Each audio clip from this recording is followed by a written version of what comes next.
شاہ عطار پر ہر آن رحمت کی نظر رکھنا، شاہ عطار پر ہر آن رحمت کی نظر رکھنا، کرے دن رات یہ سنت کی خدمت یا رسول اللہ۔ الحمد للہ رب العالمین، والصلاة والسلام علی سید المرسلین، اما بعد فاعوذ باللہ من الشیطان الرجیم، بسم اللہ الرحمن الرحیم، الصلاة والسلام علیک یا رسول اللہ وعلى آلك وأصحابك يا حبيب الله، الصلاة والسلام عليك يا نبي الله، وعلى آلك وأصحابك يا نور الله، حضور سراپا نور شافع یوم النشور صلی اللہ تعالی علیہ وآلہ وسلم کا ارشاد نور علی نور ہے۔ مجھ پر درود پاک پڑھ کر اپنی مجالس کو آراستہ کرو کہ تمہارا درود پاک پڑھنا بروز قیامت تمہارے لیے نور ہوگا۔ صلو علی الحبیب صلی اللہ تعالی علی محمد۔ آج 1429 سنہ ہجری کی شب برات ہے۔ عالم و محدث اور مشہور تابعی بزرگ حضرت سیدنا سفیان ثوری رضی اللہ تعالی عنہ سے مروی ہے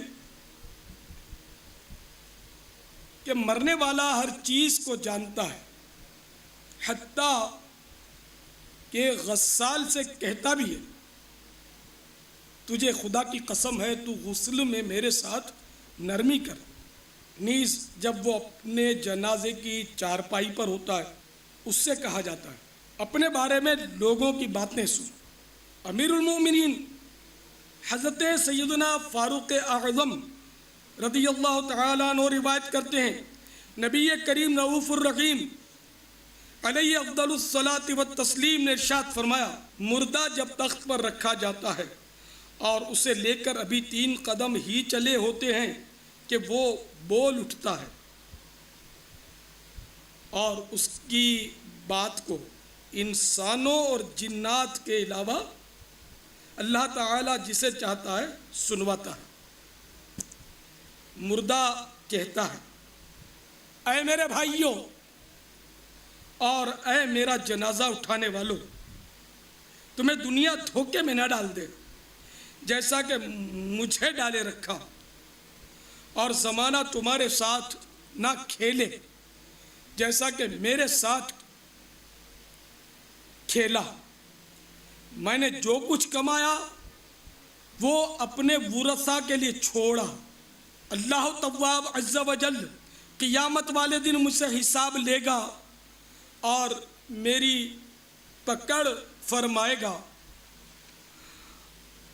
حالانکہ تم لوگ مجھے رخصت کرتے اور مجھے پکارتے، یعنی میرے لیے روتے دھوتے ہو۔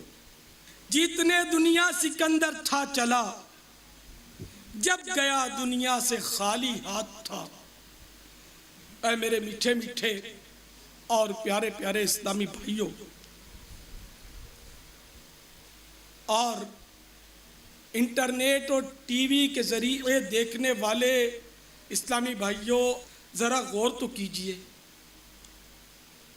اس وقت کیسی بے کسی ہوگی جب روح بدن سے جدا ہو چکی ہوگی، وہ کس قدر بے بسی کا عالم ہوگا۔ جب بیش قیمت کپڑے اتارے جا رہے ہوں گے، غسال نہلا رہا ہوگا، لٹھے کا کفن پہنایا جا رہا ہوگا، کیسی حسرت کی گھڑی ہوگی جب جنازہ اٹھایا جا رہا ہوگا۔ ہائے ہائے، وہ دنیا جس کے لیے عمر بھر بھاگ دوڑ کی تھی، جس کی خاطر راتوں کی نیندیں اڑائی تھی، طرح طرح کے خطرے مول لیے تھے، حاسدین کی رکاوٹیں ہونے کے باوجود بھی جان لڑا کر دنیا کا مال کماتے رہے تھے، دولت اکٹھی کرتے رہے تھے، مکان کو نہایت ہی اہتمام کے ساتھ مضبوط تعمیر کیا تھا، اسے طرح طرح کے فرنیچر سے سجایا تھا، وہ سب چھوڑ کر رخصت ہونا پڑ رہا ہوگا۔ قیمتی لباس کھوٹی سے ٹنگا رہ جائے گا، ایئر کنڈیشنڈ کار گیریج میں کھڑی رہ جائے گی، کھیل کود کے آلات، عیش و طرب کے اسباب اور ہر طرح کا مال سامان دھرا کا دھرا رہ جائے گا۔ اس وقت مردے کی بے بسی انتہا کو پہنچے گی جب اس کو روشنیوں سے جگمگاتی عارضی خوشیوں سے مسکراتی دنیا ناپائیدار کے فانی گھر سے نکال کر اندھیری قبر میں منتقل کرنے کے لیے کندھوں پر لاد کر سوئے قبرستان چل پڑیں گے۔ عالم انقلاب ہے دنیا، چند لمحوں کا خواب ہے دنیا، فخر کیوں لگائیں دل اس سے، نہیں اچھی خراب ہے دنیا۔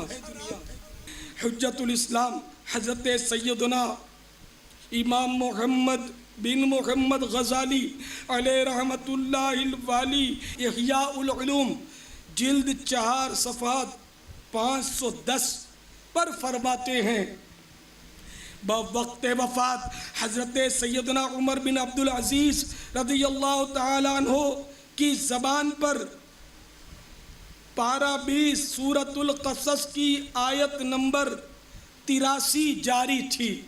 تِلْكَ الدَّارُ الْآخِرَةُ نَجْعَلُهَا لِلَّذِينَ لَا يُرِيدُونَ عُلُوًّا فِي الْأَرْضِ وَلَا فَسَادًا وَالْعَاقِبَةُ لِلْمُتَّقِينَ۔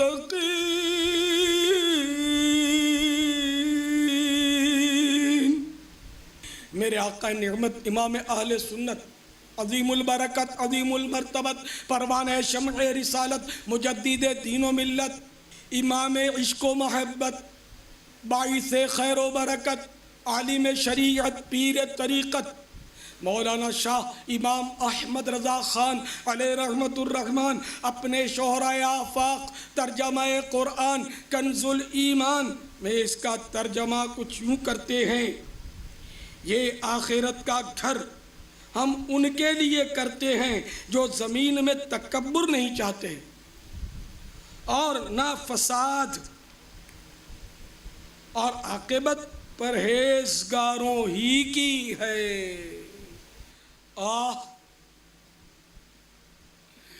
موت ٹھہری آنے والی آئے گی، جان ٹھہری جانے والی جائے گی، روح رگ رگ سے نکالی جائے گی، تجھ پہ ایک دن خاک ڈالی جائے گی، پہلوانوں کو پچھاڑا موت نے، کھیل کتنوں کا بگاڑا موت نے، ہاتھی جیسے بھی پچھاڑے موت نے، کیسے کیسے گھر اجاڑے موت نے۔ قبر میں میت اترنی ہے ضرور، جیسی کرنی ویسی بھرنی ہے ضرور، تو خوشی کے پھول لے گا کب تلک، تو یہاں زندہ رہے گا کب تلک، اندھیری قبر میں تو جائے گا، بے عمل یاد رکھ پچھتائے گا، کام مالو زر بنانا آئے گا، روئے گا چلائے گا گھبرائے گا، دولت دنیا یہیں رہ جائے گی، غافل انسان ساتھ نیکی جائے گی۔ صلو علی الحبیب صلی اللہ تعالی علی محمد۔ میٹھے میٹھے اور پیارے پیارے اسلامی بھائیوں، شاہی موت کا ایک واقعہ سماعت فرمائیے۔ چنانچہ حجت الاسلام حضرت سیدنا امام محمد غزالی علیہ رحمت اللہ الوالی احیاء العلوم جلد چہارم صفحہ 510 پر نقل کرتے ہیں، عین جانکنی کے عالم میں کسی نے خلیفہ عبد الملک بن مروان سے پوچھا، اس وقت آپ خود کو کیسا پا رہے ہیں؟ جواب دیا، بالکل ویسا ہی جیسا کہ قرآن مجید کے 7ویں پارے میں سورۃ الانعام میں اللہ تبارک و تعالی نے ارشاد فرمایا ہے، وَلَقَدْ جِئْتُمُونَا فُرَادَىٰ كَمَا خَلَقْنَاكُمْ أَوَّلَ مَرَّةٍ وَتَرَكْتُم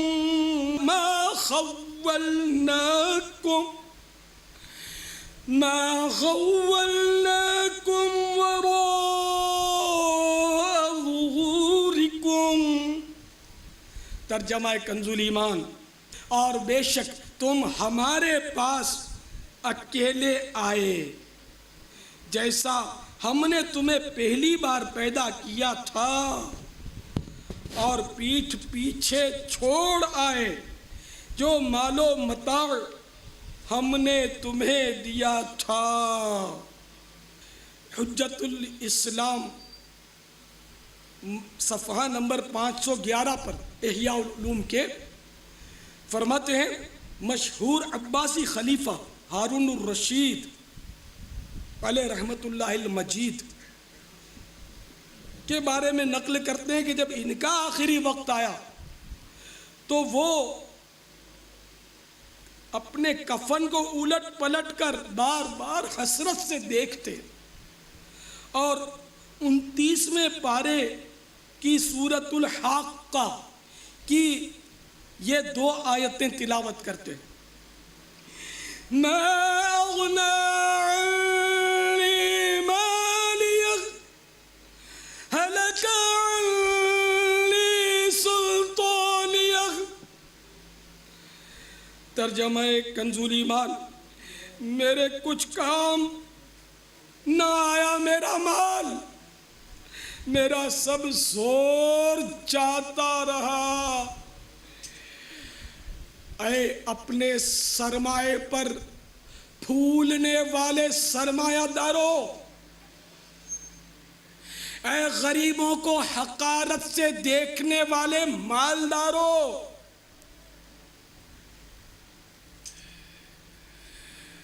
اے ظلم کے کوڑے مظلوموں کی پشتوں پر برسانے والے حکمرانوں، اے چوریاں اور ڈکیتیاں کرنے والوں، اے مال کے بلبوتے پر بے قصوروں کو جیل کی کوٹھڑیوں میں بند کروانے والوں، اے مال کے بلبوتے پر مظلوموں کے خلاف FIR پھڑوانے والوں، پرچے کٹوانے والوں، اے مال کے بلبوتے پر کمزوروں کو ظالم غنڈوں کے ہاتھوں پٹوانے والوں، دہشت گردی کا بازار گرم کرنے والوں، اس مردود اور بے تکی کرسی کی خاطر، دنیا کی حکومت کی خاطر اللہ و رسول کی نافرمانیاں کرنے والوں، موت کو مت بھولو، موت تمہارا پیچھا کیے چلی آ رہی ہے۔ ایک بار پھر وہی آیتیں سنو جو سیدنا ہارون الرشید جو ایک پرہیزگار خلیفہ تھے انہوں نے پڑھی تھیں، ما اغنی عنی مالیہ ہلک عنی سلطانیہ۔ میرے کچھ کام نہ آیا، میرا مال، میرا سب زور جاتا رہا، دلا غافل نہ ہو، یکدم یہ دنیا چھوڑ جانا ہے، باغیچے چھوڑ کر خالی زمین اندر سمانا ہے، تیرا نازک بدن بھائی جو لیٹے سیج پھولوں پر، یہ ہوگا ایک دن بے جان، اسے کیڑوں نے کھانا ہے، تو اپنی موت کو مت بھول کر سامان چلنے کا، زمین کی خاک پر سونا ہے، اینٹوں کا سرانا ہے، نہ بیلی ہو سکے بھائی، نہ بیٹا باپ دے مائی، تو کیوں پھرتا ہے سودائی، عمل نے کام آنا ہے، کہاں ہے زور نمرودی، کہاں ہے تخت فرعونی، گئے یہ سب چھوڑیے فانی، اگر نادان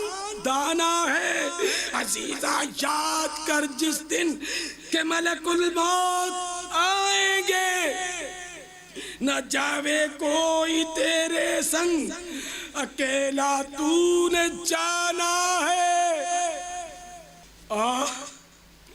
اس دنیا میں آ کر ہم سخت امتحان میں پڑ گئے، ہماری آمد کا مقصد کچھ اور تھا، مگر شاید ہم سمجھ کچھ اور بیٹھے، ہمارا انداز زندگی یہی بتا رہا ہے کہ معاذ اللہ گویا ہمیں کبھی مرنا ہی نہیں۔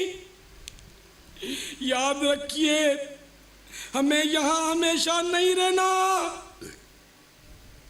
اس دنیا میں آنے کا مقصد صرف مال کمانا یا فقط دنیا کے علوم و فنون کی ڈگریاں پانا اور صرف دنیاوی ترقیاں حاصل کیے جانا نہیں ہے۔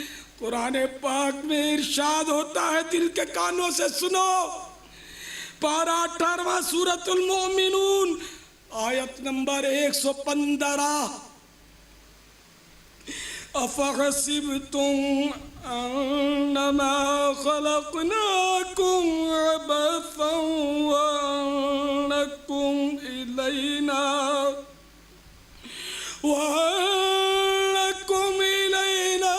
لَا تُرْجَعُونَ۔ ترجمہ کنز الایمان، تو کیا یہ سمجھتے ہو کہ ہم نے تمہیں بیکار بنایا اور تمہیں ہماری طرف پھرنا یعنی لوٹ کر آنا نہیں؟ یاد رکھ، ہر آن آخر موت ہے، بنتو مت انجان، آخر موت ہے، مرتے جاتے ہیں ہزاروں آدمی، عاقل و نادان، آخر موت ہے۔ کیا خوشی ہو دل کو چندے زیست سے، غم زدہ ہے جان، آخر موت ہے۔ کیا خوشی ہو دل کو چندے زیست سے، غم زدہ ہے جان، آخر موت ہے۔ کیا خوشی ہو دل کو چندے زیست سے، غم زدہ ہے جان، آخر موت ہے۔ ملک فانی میں فنا ہر شے کو ہے، سن لگا کر کان، آخر موت ہے۔ بارہا علمی تجھے سمجھا چکے، مان یا مت مان، آخر موت ہے۔ اے میٹھے میٹھے اور پیارے پیارے اسلامی بھائیوں، اور مجھے انٹرنیٹ اور ٹی وی کے ذریعے اپنے اپنے گھروں میں سننے والے اسلامی بھائیوں، یقیناً اللہ الرحمن جل جلالہ نے انسان کو اپنی عبادت کے لیے پیدا کیا ہے۔ اگر اس انسان نے اپنی زندگی کے مقصد میں کامیابی حاصل نہ کی اور بروز شمار بصورت خطا کار گناہوں کا انبار لے کر اپنے پاک پروردگار عز و جل کے دربار میں پیش ہو گیا تو دنیا کی بے شمار دولت بھی اسے اپنے رب جبار و قہار کے قہر و غضب سے نہیں بچا سکے گی، نہیں بچا سکے گی، نہیں بچا سکے گی۔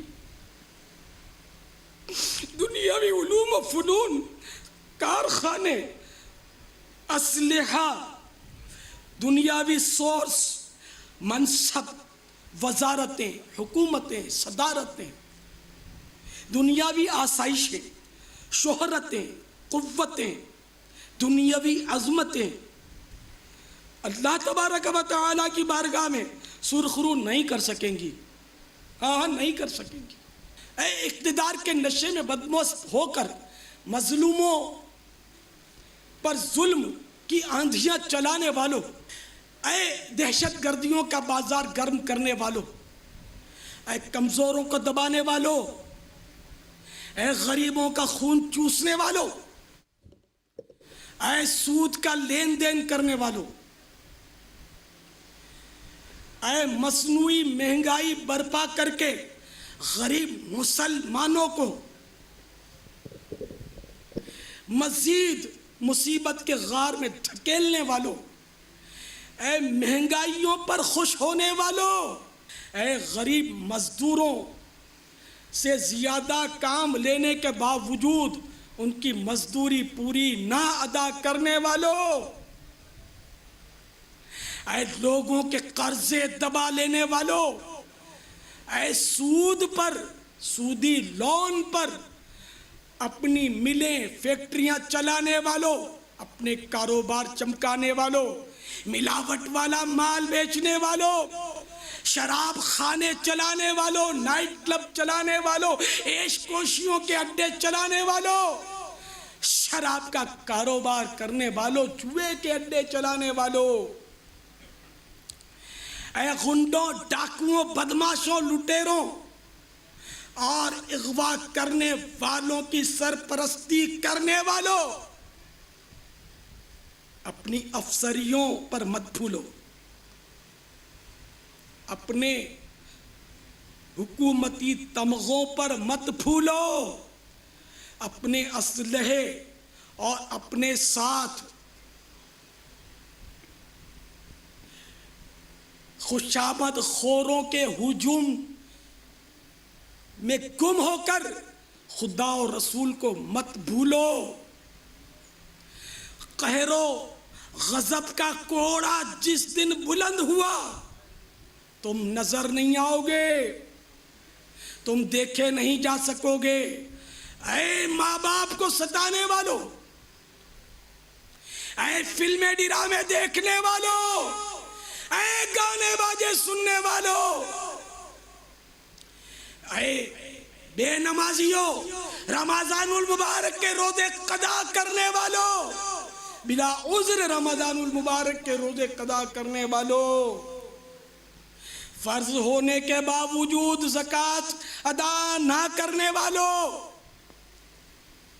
صدقات واجبہ نہ نکالنے والوں،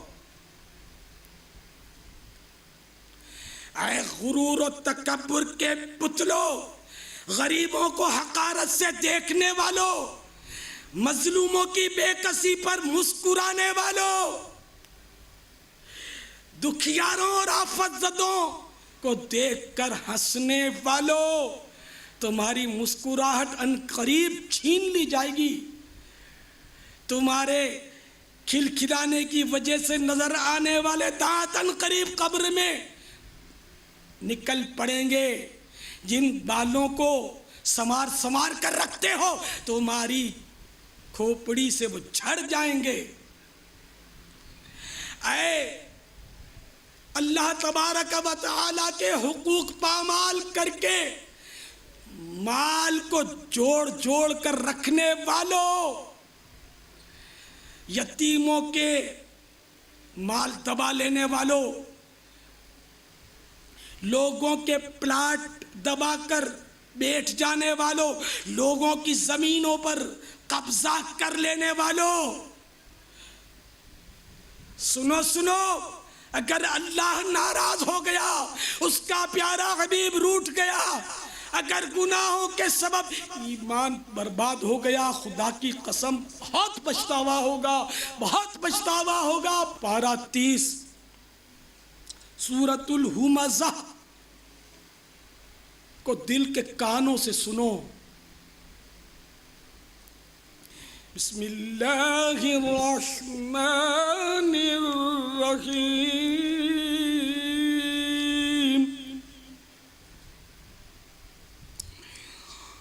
ویل لکل ہمزۃ لمزۃ الذی جمع مالا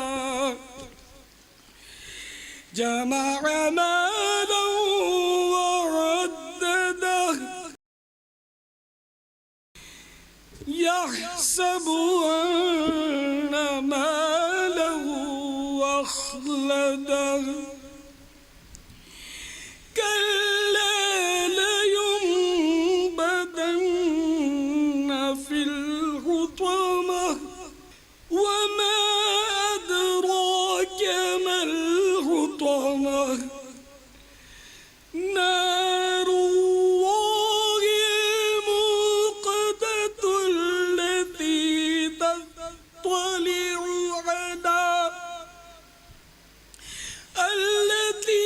تطلع على الأفئدة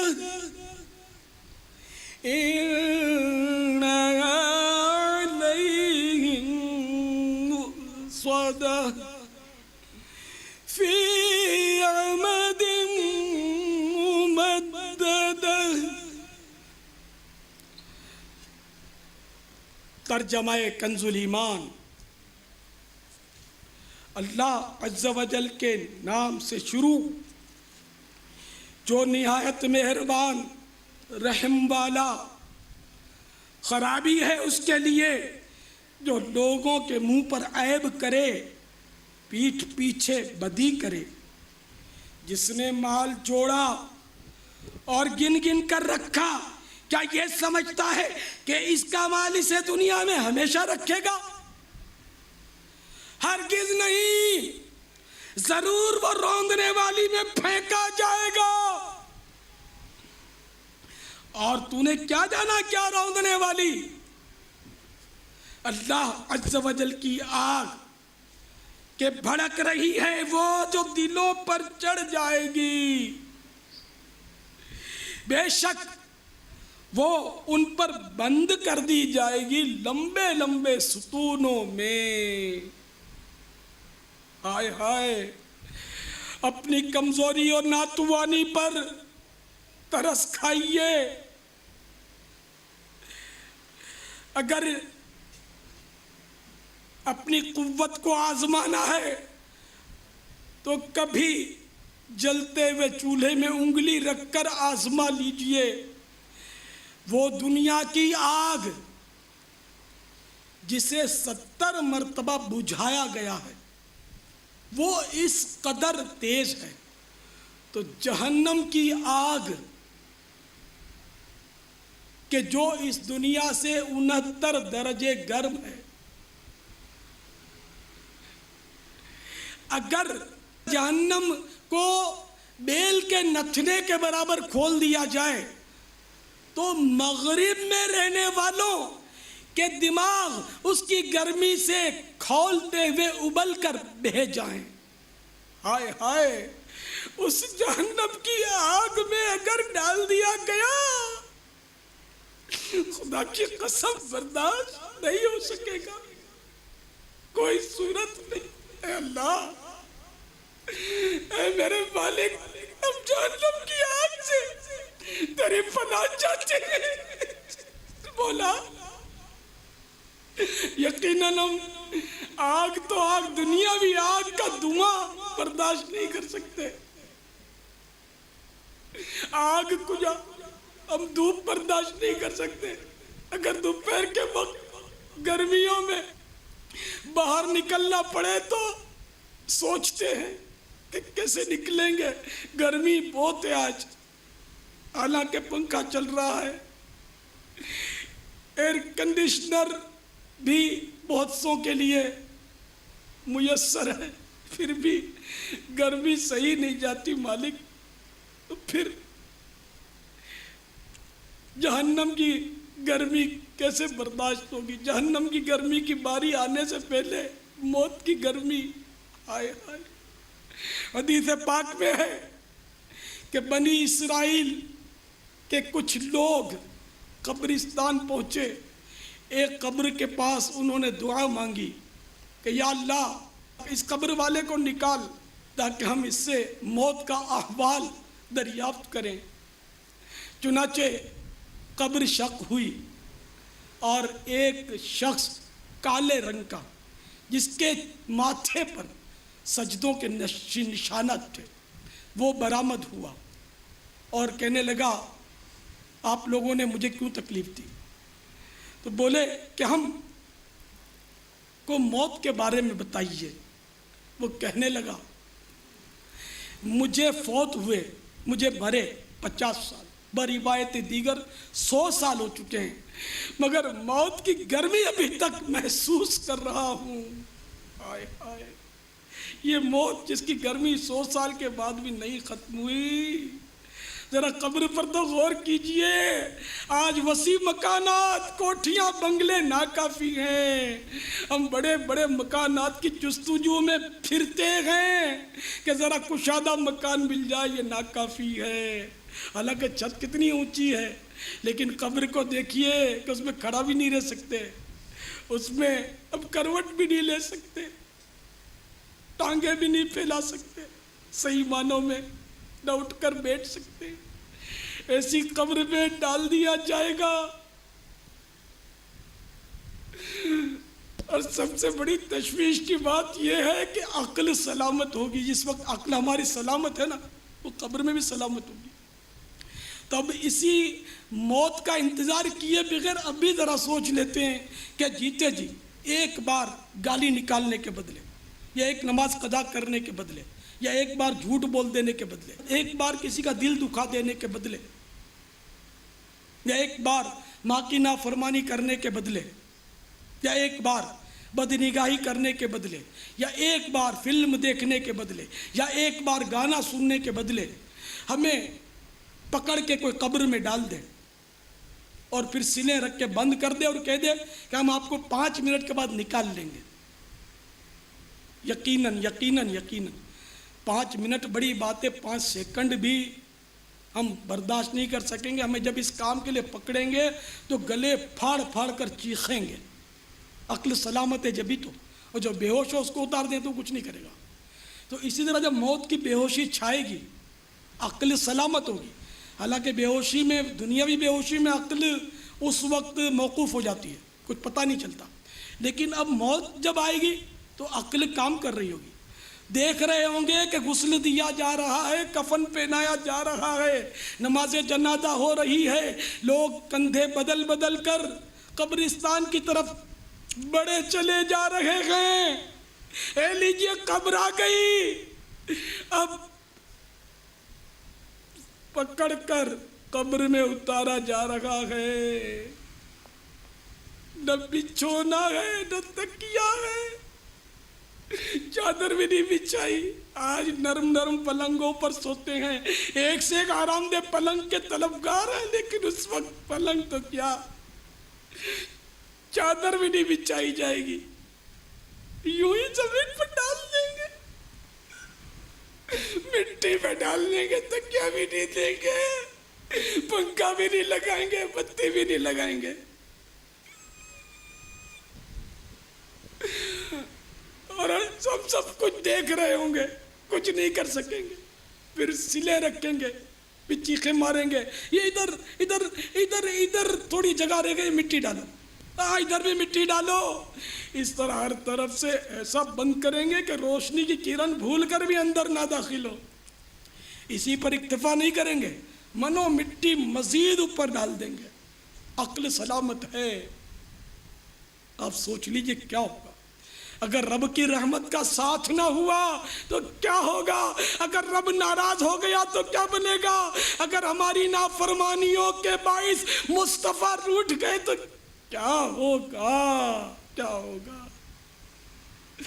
قبر کی دیواریں ملنا شروع ہوں گی، ایسا دبائیں گی کہ پسلیاں چٹاخ پٹاخ کر کے ٹوٹ پھوٹ کر ایک دوسرے میں پیوست ہو جائیں گی۔ عقل سلامت ہوگی، عقل سب سلامت ہوگی کہ تکلیف کا اندازہ کرنا ہے تو کسی مضبوط آدمی سے گلے مل کر اس سے کہیے کہ جتنا زور لگانا لگا اور مجھے دبا۔ آپ کو اپنا بھاؤ پتہ چل جائے کہ دبانے میں کتنی تکلیف ہوتی ہے۔ یہاں پسلی کیا آپ کی ٹوٹے گی، آپ کا کوئی بال بھی نہیں ٹوٹے گا، لیکن پھر بھی آپ کی چیخ نکل جائے گی۔ تو قبر میں کیا ہوگا اگر رب ناراض ہوا، مصطفیٰ ناراض ہوئے جل جلالہ و صلی اللہ تعالی علیہ وآلہ وسلم۔ تو اے میرے پیارے پیارے اور میٹھے میٹھے اسلامی بھائیوں اور اسلامی بہنوں، اس کے لیے تیاری کرنی ہے۔ کب کریں گے؟ بڑھاپے میں کریں گے۔ کیا آپ نے جوانوں کو مرتے نہیں دیکھا؟ یہ تیری عمر ہے، تو نے داڑھی رکھ لی، یہ تیری عمر ہے، تو نے امامہ سجا لیا۔ تو کیا اس کے لیے کوئی عمر متعین ہے؟ جب بندہ بالغ ہوتا ہے وہ مکلف ہو جاتا ہے، اور اب اس کو جو جو فرض اور واجبات اس پر ہوتے چلے گئے وہ اس کو ادا کرنے۔ اس میں عمر کا اب کوئی سلسلہ نہیں، تو جو کرنا ہے وہ کل پر ڈالنا۔ یہ شیطان اور نفس کی شرارتیں ہیں، آج اور اب بھی ہونا چاہیے۔ آہستہ آہستہ کریں گے، آہستہ آہستہ کوشش کریں گے، آہستہ آہستہ۔ ارے آہستہ آہستہ نہیں، تیزی سے۔ آپ جتنی بھی تیزی دکھائیں موت اس سے بھی تیزی سے آ رہی ہے۔ جی ہاں، ہم میں سے کوئی نہیں جانتا کہ ہم آج سورج طلوع ہوتا دیکھیں گے یا نہیں، یقینی طور پر کسی کو معلوم نہیں۔ پروگرام بہت ہیں، لمبے لمبے، معلوم نہیں، کیا پتہ آج کی رات ہماری آخری رات۔ تو اس لیے جو کچھ کرنا ہے وہ آج اور ابھی نیتیں کرنا ہے، ابھی سے طے کرنا ہے۔ توبہ بھی کرنا ہے تو آج اور ابھی کرنا ہے۔ استغفر اللہ، توبوا الی اللہ، صلوا علی الحبیب، توبوا الی اللہ، استغفر اللہ، صلوا علی الحبیب صلی اللہ تعالی علی محمد۔ حضرت سیدنا شفیق بلخی علیہ رحمت اللہ القوی کا ارشاد ہے، لوگ 4 چیزوں کا دعویٰ کرتے ہیں مگر ان کا عمل ان کے دعوے کے خلاف ہے۔ نمبر 1، ان کا زبانی قول تو یہ ہے کہ ہم اللہ عز و جل کے بندے ہیں، مگر ان کے عمل آزادوں جیسے ہیں۔ نمبر 2، کہتے ہیں کہ اللہ تعالیٰ ہی ہماری روزی کا کفیل ہے، مگر وہ بہت کچھ مال و دولت جمع کر لینے کے بعد بھی مطمئن نہیں ہوتے۔ نمبر 3، کہتے ہیں کہ دنیا سے آخرت بہتر ہے، مگر وہ صرف دنیا ہی کی بہتری کے لیے کوشاں ہیں۔ نمبر 4، کہا کرتے ہیں کہ ہمیں ایک دن ضرور مرنا پڑے گا، مگر زندگی کا انداز ایسا ہے کہ گویا کبھی مرنا ہی نہیں۔ اے میرے میٹھے میٹھے اسلامی بھائیوں، اللہ تعالیٰ آپ سب پر رحم و کرم فرمائے، اور آپ سب کے صدقے مجھ پاپیوں بدکار گناہ گاروں کے سردار کو بھی جہنم سے آزاد کر دیا جائے۔ واقعی مقام غور ہے۔ یقیناً ہر مسلمان یہ اقرار کرتا ہے کہ میں پروردگار کا بندہ ہوں، اور ظاہر ہے بندہ پابند ہوتا ہے، مگر آج کل اکثر مسلمانوں کے کام آزادوں والے ہیں۔ دیکھیے، جو کسی کا ملازم ہوتا ہے وہ اس کی مرضی کے مطابق ہی کام کرتا ہے۔ یقیناً ہم اللہ تعالیٰ کے بندے ہیں اور اسی کا رزق کھا رہے ہیں، مگر افسوس ہمارے کام کامل بندوں والے نہیں۔ اس کا حکم ہے نماز پڑھو، مگر سستی کر جاتے ہیں۔ رمضان کے روزوں کا حکم ملا ہے لیکن نہیں رکھ پاتے۔ اسی طرح دیگر احکامات خداوندی عز و جل کی بجا آوری میں سخت کوتاہیاں ہیں۔ دوسرا دعویٰ یہ اللہ ہی روزی دینے والا ہے، بے شک اللہ تعالیٰ ہی روزی دینے والا ہے، کوئی شک نہیں، وہ خیر الرازقین ہے، مگر پھر بھی اصول رزق کا انداز نہایت عجیب و غریب ہے۔ اللہ تعالیٰ کو رزاق ماننے اور روزی دینے والا تسلیم کرنے کے باوجود نہ جانے کیوں لوگ سود کا لین دین کرتے، سودی قرضے لے کر کاروبار چمکاتے اور عمارتیں بنواتے ہیں۔ جب اللہ رزاق عز و جل کو روزی دینے والا تسلیم کر لیا تو اب کون سی بات رشوت لینے پر مجبور کرتی ہے؟ کیا وجہ ہے کہ ملاوٹ والا مال دھوکے کے ساتھ بیچنا ہی پڑ رہا ہے؟ کیوں چوریوں اور لوٹ ماریوں کا سلسلہ ہے؟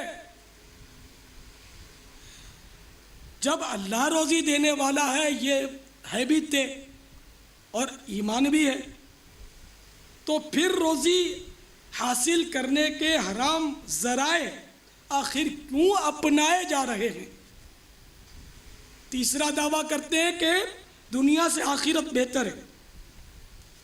اس میں واقعی کوئی شک نہیں، دنیا سے آخرت ہی بہتر ہے۔ دنیا تو خواب کی مانند ہے۔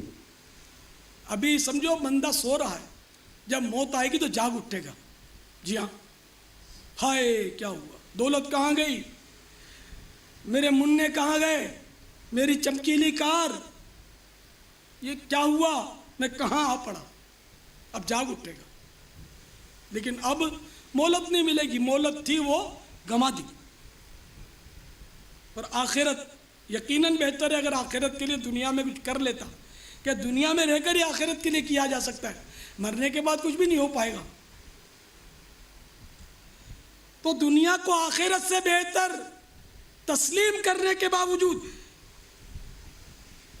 100 کروڑ افسوس کہ انداز صرف اور صرف دنیا کو بہتر بنانے والا ہے۔ فقط دنیا کی دولت سمیٹنے ہی کی مصروفیت ہے۔ لوگوں کی اکثریت دنیا کے مال ہی کی متوالی نظر آ رہی ہے، اور زندگی جینے کا طرز یہ بتاتا ہے گویا دنیا سے کبھی جانا ہی نہیں۔ اور چوتھا دعویٰ، یقیناً ہمیں ایک دن مرنا پڑے گا۔ تو یہ تسلیم کرنے کے باوجود افسوس، 100 کروڑ افسوس، زندگی کا انداز ایسا رکھا گویا کبھی مرنا ہی نہیں۔ دیکھیے حضرت سیدنا حسن بصری رضی اللہ تعالیٰ عنہ کا بھی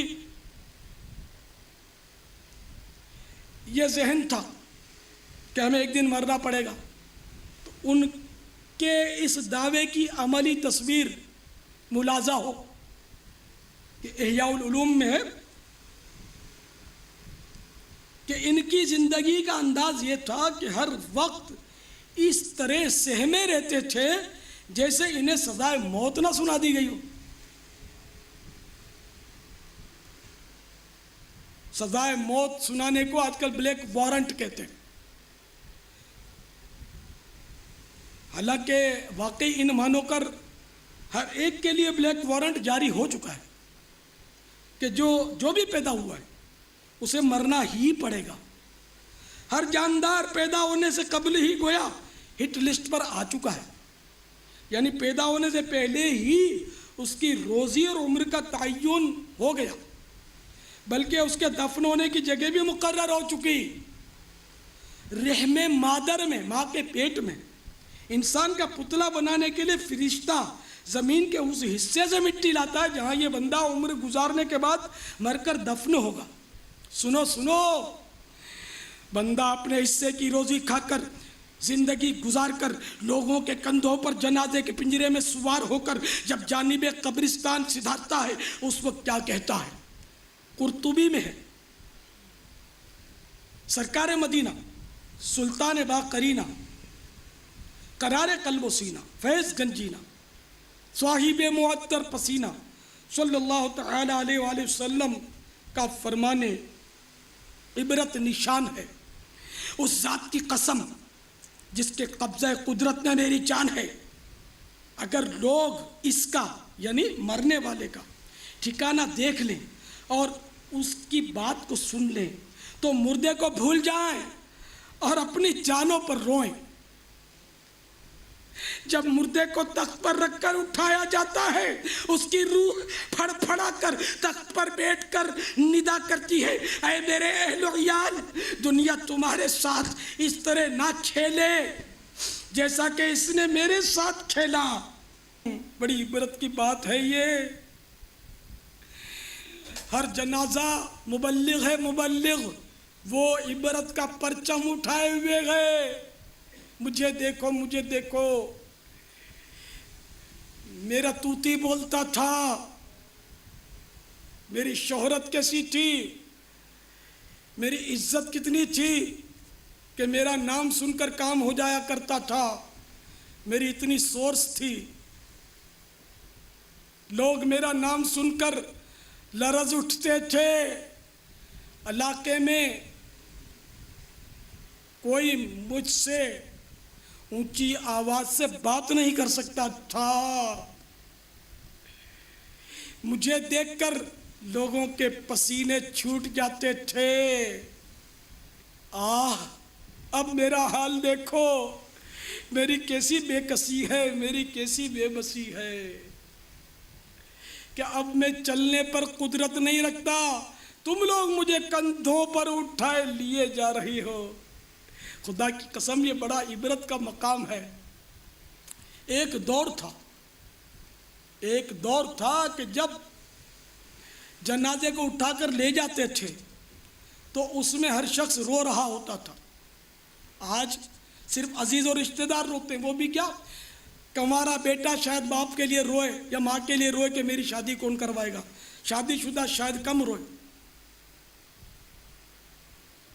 اسی طرح کوئی قرض خواہ روئے کہ یہ سیٹھ چلا گیا، میرا قرضہ پتہ نہیں اس کی اولاد دے گی یا نہیں دے گی۔ اس طرح کوئی عزیز روئے یا باپ جوان بیٹے کی موت پر روئے جنازے میں۔ بہرحال ان دنوں آج کل عام طور پہ صرف عزیز روتا ہے، قریبی عزیز، وہ بھی نفسیاتی اثر سے مغلوب ہو کر۔ یہ نفسیاتی اثر ہی کہیں گے اس کو، اپنی موت کو یاد کر کے تھوڑی رو رہا ہے کہ مجھے بھی اس طرح اٹھا کر لے چلیں گے۔ لیکن ایک دور تھا کہ جب ہر شخص روتا ہوتا منہ پر پلو ڈال کر روتے ہوئے جنازے میں جاتا تھا کہ جس طرح آج اس کی آنکھیں بند کی گئیں، اس کے پاؤں کے انگوٹھے باندھے گئے، اس کے جبڑوں کو چادر کے ٹکڑے سے کسا گیا، اس کو کفن پہنایا گیا، اس کو غسل دیا گیا، اس کے جنازے کو اٹھا کر لے جایا جا رہا ہے۔ کل اسی طرح میرے ساتھ بھی ہونا ہے۔ یوں اپنی موت کو یاد کر کے سب روتے تھے کہ اگر اجنبی آ کر تعزیت کرنا چاہے تو اس کو شناخت نہیں ہوتی تھی کہ اس مرنے والے کا وارث کون ہے، ولی سرپرست کون ہے جس سے تعزیت کی جائے۔ ہائے ہائے، اب بڑا غفلت کا دور آ گیا، بڑا نازک دور آ گیا۔ قبرستان اگر تدفین کے لیے جانا بھی ہے تو صرف وہ جائے گا جس کو شاید مفاد ہے، یا قریبی رشتہ دار مجبوراً جائے گا، کہ نہیں جائیں گے تو پھر ان کو برا لگے گا، اور بار بار گھڑی دیکھیں گے کہ اتنی دیر، ہائے ہائے، اپنا کیا ہوگا، اپنا کیا ہوگا جب ملک الموت آئیں گے۔ نہ وہ عید دیکھیں گے، نہ شب برات، نہ خوشیاں، نہ غم۔ موت کا جب وقت آ پہنچا تو کسی چیز کی رعایت نہیں کی جائے گی۔ موت دولہے کو عین برات کے اندر اچک کر لے جاتی ہے، دلہن کو حجرہ عروسی سے گھسیٹ کر نکال لیتی ہے۔ موت ظالم و جابر حکمران کو اس کے تخت حکومت سے اچک لیتی ہے۔ موت مسلح دہشت گرد کو اس سے پہلے کہ وہ فیر کرے اس کی کھوپڑی پر گولی لگوا کر اس کو قبر میں گاڑ دیتی ہے۔ موت اس کا مقابلہ نہ کوئی کر سکا تھا، نہ کوئی کر سکے گا۔ تو واقعی یہ ہر جانے والا، ہر جنازہ عبرت کے پھول لٹاتا ہوا گزر رہا ہے، اور گویا ہمیں پکار پکار کر کہہ رہا ہے، اے پیچھے رہ جانے والوں، جس طرح آج میں دنیا سے چلا ہوں، ان قریب تمہیں بھی میرے پیچھے پیچھے آنا پڑے گا۔ گویا یہ جنازہ ہماری رہنمائی کر رہا ہے۔ جنازہ آگے بڑھ کے کہہ رہا ہے، جہاں والوں میرے پیچھے چلے آؤ، تمہارا رہنما میں ہوں۔ شاہ عطار پر ہر آن رحمت کی نظر رکھنا، شاہ عطار پر ہر آن رحمت کی نظر رکھنا، کرے دن رات یہ سنت کی خدمت یا